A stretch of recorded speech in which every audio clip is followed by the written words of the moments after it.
तोरा सखी से करके बिया सुनो यार घर ही में रह जा। डीजे अमित तिवारी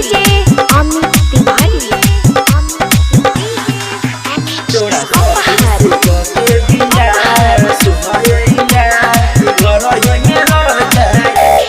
प्यार पर भरोसा नहीं यार करेलू काहे इंतजार न हमार करेलू काहे इंतजार न हमार करेलू।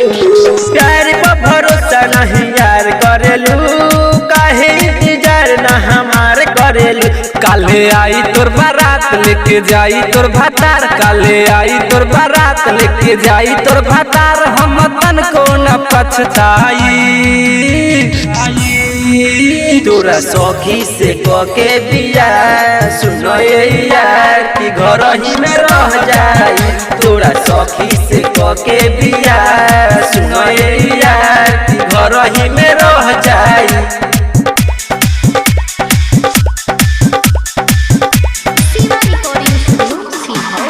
तोरा डीजे अमित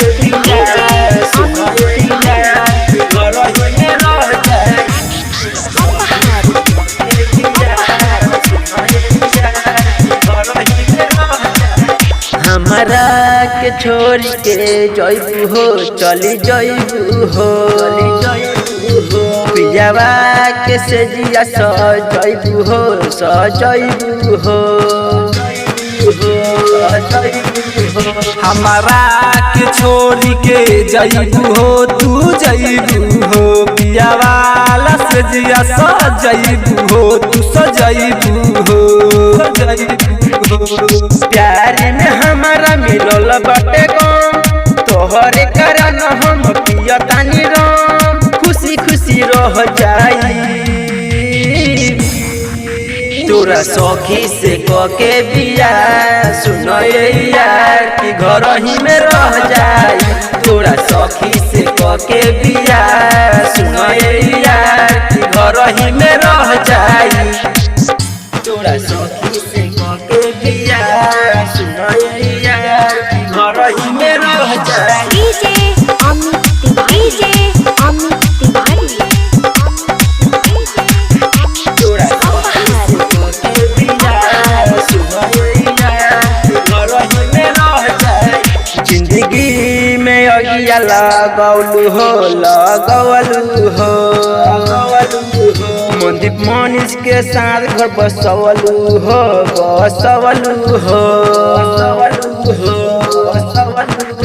जिंदगी में अगिया लगवलू हो